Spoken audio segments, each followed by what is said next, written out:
Assalamualaikum warahmatullahi wabarakatuh. Kabajamtoota fi hordoftoota keenya asumaan YouTube ana seetuufi subscribe like share godhuudhaan jabeessa asiin faayila moobaayilii 60 daddalagu tokko qabadhee isin dhufeentiin jira.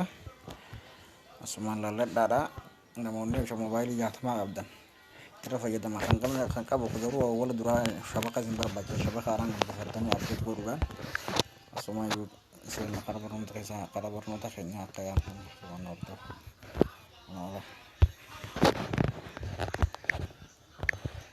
Boro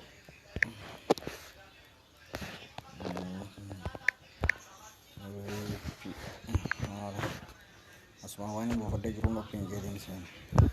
asmaan na hordoof nama agartanii asii waan dargee jiru baay'ee isin garsiisama wala baay'ee gaataa dhagaa isin garsiisee isin seenne namoonni dura waggaa buufattan abdeet godhuu laazima isin irraa barbaachisa abdeet godhuudhaaf shabaka qabattan qofa buufattanii abdeet godhanas online abdeet kana dhoyita deebitanii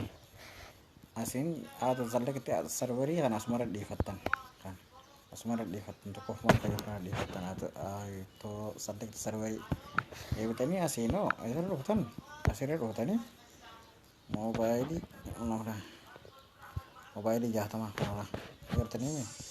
irra kaayattan moobaayilii 60 irra kaayattan deebitaniituma wanni biraatan godhanii jiru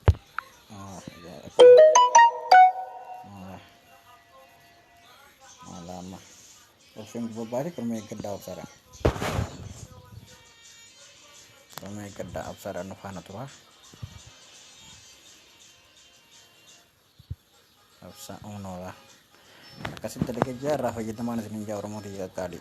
irraa fayyadamaa haala kanaani irratti moobaayilii 60 qabdan